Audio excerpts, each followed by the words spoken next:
पैसे गुंतवून माणसाला कधीच श्रीमंत होता येत नाही. मित्रांनो, कालपर्यंत मी तुम्हाला सांगतोय की पैसे वाचवा, पैसे गुंतवा आणि तुम्ही श्रीमंत व्हाल.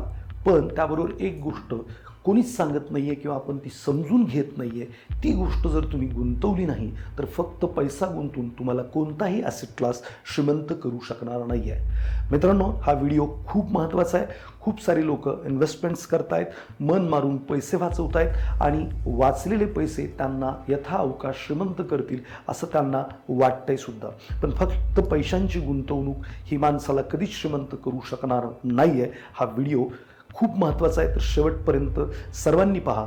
जी लोक आकाश गोंदावले या चॅनलवरती नवीन आहेत अशा लोकांनी या अशा नवीन इन्फॉर्मेशनसाठी जो चॅनल आहे तो सबस्क्राईबचं बटन दाबा, बेल आयकॉन दाबा. जेव्हा केव्हा मी नवीन व्हिडिओ टाकेल तेव्हा तुम्हाला ते अपडेशन येऊन जाईल. नमस्कार मित्रांनो, मी आकाश गोंदावले. मागचे 22 वर्ष झालं फायनान्समध्ये काम करतो आहे. स्वतःला फायनान्शियली स्टेबल करण्यासाठी काम करतो आहे. मागच्या 10 वर्षापासून मी लोकांना आर्थिक साक्षरता या विषयावरती मार्गदर्शन करतो आहे, ज्याच्या माध्यमातून हजारो लोकांच्या जीवनामध्ये इन्व्हेस्टमेंटच्या माध्यमातून खूप चांगली वेल्थ क्रिएट झालेली आहे. आज मी हा जो व्हिडिओ बनवत आहे याच्यामागे खूप मोठं रिझन आहे की लोकांना वाटतं की फक्त पैसे गुंतवले की माझं काम संपलेलं आहे किंवा पैसे गुंतवलं की इन्स्टंट माझे पैसे वाढले पाहिजेत आणि इन्स्टंट मला परतावा मिळाला पाहिजे, माझी वेल्थ क्रिएट झाली पाहिजे. तर कुठलाही ॲसेट क्लास तुम्हाला फक्त पैसे गुंतवून परतावा देऊ शकत नाही. उदाहरणार्थ जर घ्यायचं झालं तर रिअल इस्टेटचं आपण उदाहरण घेऊ की तुम्ही एखादा फ्लॅट विकत घेताय, 1 करोड रुपये त्याची किंमत आहे. 1 CR तुम्ही फ्लॅट घेताय. आता इन्स्टंटली हा 1 करोडचा फ्लॅट तुम्ही घेतला की तुम्हाला भरावी लागेल 7% स्टॅम्प ड्युटी. आता 7% स्टॅम्प ड्युटी तुम्ही भरली म्हणजे 7 लाख रुपये तुम्ही भरले. अदर एक्सपेन्सेस आपण 1 लाख रुपये पकडला तर साधारणपणे 8 लाख रुपये तुमचे इथं 1 करोड प्लस इन्व्हेस्ट होतील. त्याचबरोबर तुम्हाला एखादा ब्रोकर असेल काय असेल 1-2% त्याला दिले तर 2-1 लाख रुपये आणखीन तिकडं तुमचे इन्व्हेस्ट होतील आणि तुमचे 1 करोड 10 लाख रुपये हे काय होतील, इन्व्हेस्टमेंट होतील. आता मार्केट प्राईस जर विचारात घेतली फ्लॅटची तर ती किती आहे, 1 करोड रुपये. आता दुसऱ्याच दिवशी तुम्ही जर तो विकायला काढला तर काय वाटतं तुम्हाला 1 कोटी 10 लाख रुपये मिळतील का? तर इन्स्टंट जर तुम्ही तो विकायला काढला तर मे माईट बी 10 लाख रुपये तुमचं जाग्यावरती नुकसान आहे.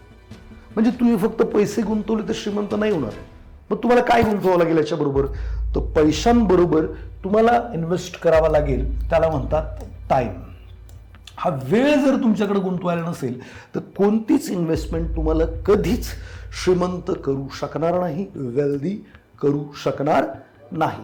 आता वेळ दिला तुम्ही, 2 वर्षाचा वेळ दिला, 2 इयर्स आणि 5-6% अप्रिशिएशन मिळालं तर तुम्ही कॉस्ट मॅचिंग कराल. म्हणजे जे काही 1 कोटी 10 तुमचे गेले होते ते कदाचित तुम्हाला परतावा देऊन जातील. आता मागच्या 1-2 वर्षाचं रिअल इस्टेटचं उदाहरण जर सोडलं तर इन्स्टंट लोकांचे पैसे वाढलेत. पण जर पास्ट काढला सगळा आणि ओव्हरऑल ॲव्हरेज रिटर्न काढले तर 6-7% रिअल इस्टेटमध्ये रिटर्न बनतात. म्हणजे एवढे पैसे तुमचे रिकवर व्हायला एवढा वेळ लागेल. आता दुसरं एक्झाम्पल जर घ्यायचं झालं तर मी असं उदाहरण घेईल की तुम्ही गोल्डमध्ये इन्व्हेस्टमेंट करताय. आता गोल्डमध्ये तुम्ही इन्व्हेस्टमेंट करायला गेलात, उदाहरणार्थ तुम्ही 1 करोडचं सोनं विकत घेताय. आता 1 करोडचं सोनं विकत घेताय तर पुण्या मुंबईसारख्या ठिकाणी 15 ते 20% हे मेकिंग चार्जेस आहेत. म्हणजे तुम्हाला 1 करोडचं सोनं घ्यायला गेलात तर 80 लाखाचं सोनं मिळेल आणि तुम्ही 1 कोटी रुपये पेड करून याल. प्लस तुम्हाला GST वगैरे भरायला लागेल, जे काही सोन्यावरती लागतो वटेवर. तर साधारणपणे तुमच्या हातामध्ये माझ्या माहितीनुसार 75 लाखाचं सोनं येईल, कमी जास्त, एक्झॅक्ट नाही सांगत आहे, कमी जास्त 75 लाखाचं सोनं येईल. आता आज हे तुम्ही सोनं केलं, 8 दिवसांनी 15 दिवसांनी महिन्याने तुम्ही विकायला गेलात तर काय वाटतं तुम्हाला 1 करोड रुपये तुमचे परत मिळतील का हो? तुम्ही काय केलंय, पैसे गुंतवलेत. आता पैसे गुंतवलेत पण त्याच्याबरोबर जो वेळ द्यायला पाहिजे तो जर नाही गुंतवला तर तुम्हाला साधारणपणे सोनं केलंय त्याच्यामध्ये 20 ते 25 लाख रुपयाचा घाटा येऊ शकतो. जास्त येऊ शकतो किंवा याच्यामध्ये मोड असते आणि मोड केली की घट कन्सिडर केली जाते. किंवा आपण जे सोनं विकत घेतो त्याचा रेट वेगळा असतो, आपण जेव्हा विकतो तेव्हा त्याचा रेट वेगळा असतो. तर कदाचित आपल्या हातात आहे ना, सोनं केल्यानंतर इमिजिएट जर मोडायला गेलो तो 70 लाख रुपयाची कॉस्ट असेल. म्हणजे साधारणपणे तुम्ही जी काही इन्व्हेस्टमेंट केली आहे त्याच्या 25 ते 30% पैसे तुमचे मायनस असतील. जर तुम्हाला हे खोटं वाटत असेल तर जाऊन करून बघा एक्झॅक्टली. इन शॉर्ट मला हेच सांगायचंय, फक्त पैसे गुंतून तुमची वेल्थ क्रिएट नाही होत, तर त्याच्याबरोबर तुम्हाला अतिशय महत्वाची वेळ गुंतवावी लागेल. आणि हा जर टाइम गुंतवला तरच तुमची वेल्थ क्रिएट होऊ शकते, अदरवाईज नाही होणार. आता हे 1-2 एक्झाम्पल झाले. आता तिसरं एक्झाम्पल जर घ्यायचं झालं तर मी शेअर मार्केटचं एक्झाम्पल घेतो. शेअर मार्केटमध्ये तुम्ही पैसे गुंतवता, तुम्हाला काय वाटतं की तुम्ही विकत घेतल्यानंतर मार्केट असं वरती गेलं पाहिजे. आता मार्केट असं कधीही वरती जात नाही, असं जातं असं जातं असं जातं असं जातं आणि खाली जाणार वर जाणार खाली जाणार वर जाणार. याच्यामध्ये तुम्हाला मात्र साधं सोपं जर सांगायचं झालं तर मार्केट हे खाली वर होतच राहणार आहे. आणि तुम्ही जर वेळ देणार नसाल आणि तुम्ही इथं जर गुंतवणूक केली आणि इथं जर तुम्ही एक्झिट केली तर हे सुद्धा 20 ते 30% नुकसान तुम्हाला देऊन जाईल. तसं पाहता स्टॉक मार्केटमध्ये इन्व्हेस्टमेंट करताना स्टॅम्प ड्युटी किंवा इतर जे काही टॅक्सेसचा विषय आहे तो फार कमी आहे. म्हणजे कदाचित तुम्ही आज स्टॉक घेतला ना आजच विकला तर फार मोठा डेंट तुमच्या वेल्थला येणार नाही. पण तुम्ही जर काही दिवसानंतर किंवा मार्केटवरती होतं आणि तिथं तुम्ही इन्व्हेस्टमेंट केली आणि त्याच्यानंतर मार्केट खाली आलं तर मात्र हा डेंट सहन करण्याची तुमची तयारी पाहिजे. डेंट सहन करण्याची इन शॉर्ट मी हमेशा म्हणतो की तुम्ही घर घेता किंवा एखादी रिअल इस्टेटमध्ये इन्व्हेस्टमेंट करता तर असा विचार करून करता का हो की मला हे लगेच विकायचं आहे, लगेच मला त्याच्यातनं डबल पैसे झाले पाहिजे, ट्रिपल पैसे झाले पाहिजे, असा विचार करून घेता का? तर तुम्ही रिअल इस्टेटमध्ये एखादा फ्लॅट घेता किंवा जागा घेता तेव्हा असा विचार करता की मी हे पुढे 10-20 वर्ष कॅरी करेल, कदाचित पुढच्या जनरेशनसाठी मी हे कॅरी करेल. आणि जर मी पुढच्या जनरेशनसाठी हे कॅरी करतोय तर यथा अवकाशाची किंमत ही वाढणारच आहे. आज जी काही स्टॅम्प ड्युटी भरतोय किंवा जे काही टॅक्सेस भरतोय यांनी विशेष असा काही फरक पडणार नाही. इव्हन सोनं करताना सुद्धा आपण हाच विचार करतो की आपल्याला हे इन्स्टंट मोडायचं नाहीये, पुढच्या महिन्यात मोडायचं नाहीये, पुढच्या वर्षात कदाचित मोडायचं नाही, कदाचित ते तुम्ही कॅरी करणार आहात पुढे तुमच्या भविष्यासाठी किंवा तुमच्या पुढच्या नेक्स्ट जनरेशनसाठी. आता हे आपल्या अदर ॲसेट क्लाससाठी ॲप्लिकेबल आहे. पण जेव्हा तुम्ही शेअर मार्केटमध्ये इन्व्हेस्टमेंट करता किंवा म्युच्युअल फंडमध्ये इन्व्हेस्टमेंट करता तिथं जेव्हा ही प्राईस 10-20%, 30% खाली येते तेव्हा मात्र तुम्ही फार पॅनिक होता आणि पॅनिक मोडमध्ये जाऊन ती ॲसेट क्लास विकून टाकता. नुसतं विकूनच नाही टाकत तर तुम्ही शेअर मार्केटला शिव्या देता, म्युच्युअल फंडला शिव्या देता किंवा अशीही शपथ घेता की हे बाबा माझ्या कामाचं नाही आहे आणि शपथ घेऊन निघून जाता की मी परत ह्या मार्केटमध्ये इन्व्हेस्टमेंट करणार नाही. सेम आता जर विचारात घेतलं तर मार्केट मागच्या 1-2 महिन्यामध्ये 20 ते 25% करेक्ट झालं आहे. 22च असेल पण 25% करेक्ट झालं आहे. म्हणजे तुम्ही जे काही 100 रुपये गुंतवले होते त्यात 20 ते 25 रुपये मायनस झालेले दिसत आहेत. आता हे कुठेही तुम्ही आज इन्व्हेस्टमेंट केली, 1-2 महिन्यापूर्वी इन्व्हेस्टमेंट केली, असं काय प्रकार घडलाय तर कुठेही तुम्हाला 10-20%चा 25%चा डेंट हा येणारच होता. पर्यायच नाही. म्हणजे अदर ॲसेट क्लासला पर्याय नाही. याच्यामध्ये कदाचित पर्याय होतं की तिथून वरती जाऊ शकत होतं पण ते गेलेलं नाही आहे. बघा मित्रांनो, जर तुम्ही स्टॉक मार्केटमध्ये आलेला आहात, इन्व्हेस्टमेंट करत आहात म्युच्युअल फंडच्या इक्विटी स्कीम्समध्ये तर तुमचा टाइम हॉरिझॉन म्हणजे मिनिमम तुम्ही किती दिवस इन्व्हेस्टमेंट तुमची असली पाहिजे तर तुमची ती 5 वर्ष प्लस इन्व्हेस्टमेंट पाहिजे. 5 इयर अँड अबाउट जर तुम्ही पैसे गुंतवत आहात तरच तुम्हाला हा डेंट कदापि येणार नाही. पण दरवेळेला ॲप्लिकेबल आहे का? नाही. ज्या वेळेला मार्केट पडेल त्याच वेळेला हे ॲप्लिकेबल आहे की तुमचा हॉरिझॉन, टाइम हॉरिझॉन 5 ते 10 वर्षांचा असला पाहिजे. जर तुम्ही 5 ते 10 वर्ष इकडं इन्व्हेस्टेड राहाल तर बघा इकॉनॉमी संपणार नाहीये, कंपन्या बंद पडणार नाहीयेत. कंपन्या बंद पडल्या तर प्रोडक्शन बंद होईल, प्रोडक्शन बंद झालं एम्प्लॉयमेंट नसणार आहे, काम नसणार, इकॉनॉमी नसणार, कन्झम्पशन नसणार, काहीच नसणार आहे.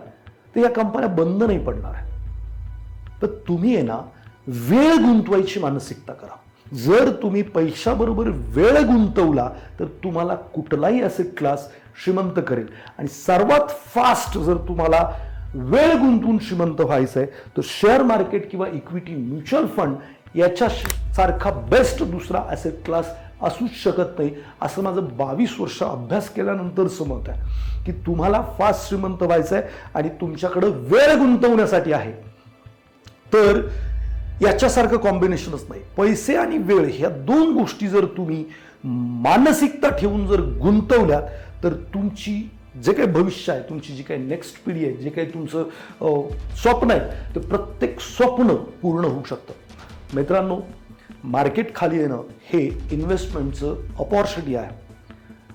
आणि इंडियासारख्या ग्रोईंग इकॉनॉमीला तर हे वरदान आहे असं म्हटलं तरी काही कमी ठरणार नाही.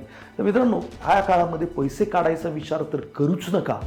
आणि तुम्ही कुठूनही इन्स्टंट पैसे गुंतवले तर तुम्हाला लॉस डेंट जो 10-20-30% आहे तो मिळणारच आहे. इन्स्टंटचा विचार सोडा. 2-5 वर्ष तुम्ही रिअल इस्टेटमध्ये इन्व्हेस्टेड राहा, 2-5 वर्ष तुम्ही गोल्डमध्ये इन्व्हेस्टेड राहा, तर तुम्ही जी काही गुंतवणूक केलेली रक्कम आहे त्याच्यापेक्षा अधिकच रक्कम मिळेल. आणि तिथं मात्र तुम्हाला काय गेन मिळू शकतो, तर माझं असं मत आहे की गोल्ड आणि रिअल इस्टेटमध्ये 6% ते 10% दरम्यान कमी अधिक परतावा तुम्हाला तिकडे जनरेट होऊ शकतो. तेच जर मी स्टॉक मार्केटचा विचार केला तर महागाई 6% वाढेल असं मी कन्सिडर करतो आणि प्लस 6% GDP वाढेल असं जर मी म्हटलं तर साधारणपणे 12% रिटर्न तुम्हाला मिळायला पाहिजे. आणि एखादा फंड मॅनेजर चांगला आहे किंवा एक चांगला अनालिसिस तुमच्या बरोबर आहे तर इथं मात्र 3 ते 5% अल्फा जनरेट होऊ शकतो. म्हणजे तुमचे जे रिटर्न आहेत ते पॉसिबिलिटी बनतात 15% ते 18% या दरम्यान जर तुमच्याकडं राईट ॲसेट क्लासमध्ये तुम्ही इकडं असाल तर. मिनिमम 12% तर बनणं कंपल्सरी आहे. मग 12% आणि इथं 6 ते 7%, 8% हा जर विचार केला आणि 5 वर्षाचा हॉरिझॉन तुम्ही रिअल इस्टेटमध्ये ठेवला नाही, गोल्डमध्ये ठेवला नाही, तिकडे तर लॉसेस आहेतच. पण इक्विटीमध्ये सुद्धा जर तुम्ही पीकवरून खाली पडलात तर 5 वर्ष जर तुम्ही हॉरिझॉन नाही ठेवलात तरी पण तुम्हाला लॉसेस आहेत. मित्रांनो, तुम्ही कधी पण 5चा चार्ट काढून बघा. 5चा चार्ट काढल्यानंतर तुमच्या लक्षात येईल की मार्केट पडल्यानंतर 2-3 वर्ष मॅक्सिमम त्यांनी तुम्हाला परतावा द्यायला लावलेले आहेत आणि चांगला परतावा मिळायला 4-5 वर्ष लागलेली आहेत. तर तुम्ही 4-5 वर्षाचा वेळ गुंतवा. अजिबात पॅनिक होऊ नका. आत्ताच्या कंडिशनला तुम्ही पैसे इन्व्हेस्ट केले पाहिजेत आणि तुम्ही वेळ दिला पाहिजे. जर तुम्ही वेळ इन्व्हेस्ट करायला तयार नसाल तर कोणताही असेट क्लास तुम्हाला श्रीमंत करू शकत नाही. मित्रांनो, खूप सारी लोक पॅनिक आहेत. तुमचे मित्र, नातेवाईक सगळेच लोक. प्रत्येकाला ही गोष्ट सांगणं खूप गरजेचं आहे की मित्रांनो, पैसे तर तुम्ही गुंतवलेले आहेतच, त्याच्याबरोबर वेळ गुंतवायला शिका. आणि ही मानसिकता तुम्ही बनवा की मला पैसे आणि वेळ बोथ गोष्टी गुंतवायच्यात, तरच माझी वेल्थ क्रिएट होणार आहे, तरच मला संपत्ती निर्माण करता येणार आहे, माझं भविष्य सुरक्षित होणार आहे. जर तुमचे मित्र नातेवाईक पॅनिक आहेत तर त्यांना हा व्हिडिओ नक्की शेअर करा. त्यांना कळू द्यात की फक्त पैसे गुंतवून काम संपत नाही, तर त्याच्याबरोबर तुम्हाला वेळही गुंतवावा लागेल. आणि जेवढा जास्त वेळ तुम्ही गुंतवाल तेवढा जास्त परतावा तुम्हाला मिळेल. फक्त पैसे गुंतवून तुम्ही कुठल्याही ॲसेट क्लासमध्ये श्रीमंत होऊ शकत नाही. तर मित्रांनो, नक्की हा व्हिडिओ तर तुम्ही शेअर करा. त्याचबरोबर जे लोक नवीन आहेत त्यांनी नक्की सबस्क्राईब करा. कमेंट द्यायला विसरू नका. तुमच्या कमेंट मला कळतील की तुम्हाला काय कळालं या व्हिडिओमधून, काय तुम्हाला किती लोकांना वेळेचं महत्त्व कळालं आहे. त्यांनी टाईम असं चॅट बॉक्समध्ये खाली लिहा की टाईम मला कळाला. टाईम इन्व्हेस्टमेंट फार महत्त्वाची आहे आणि टाईम इन्व्हेस्टमेंट तुम्ही करणार आहात की नाही ते पण मला चॅट बॉक्समध्ये कळवा. तुम्हाला जर काही भीती वाटते एखाद्या गोष्टीची किंवा एखाद्या कंटेंटवरती मी व्हिडिओ बनवावा असं जर वाटतंय तर खाली मला चॅट बॉक्समध्ये नक्की सांगा. त्या विषयावरती मी नक्की प्रकाश टाकण्याचा प्रयत्न करेल. आणि तुम्ही एवढं प्रेम देताय या चॅनलला, खूप लोक आज सबस्क्राईब करतायत, खूप सारे कंटेंट त्यांना आवडत आहेत, भेटण्याची इच्छा व्यक्त करतायत, त्याबद्दल खरंच तुमचं सर्वांचं मनापासून धन्यवाद. आपण पुढच्या व्हिडिओमध्ये नक्कीच अजून वेगळ्या विषयासह भेटू. Thank you very much.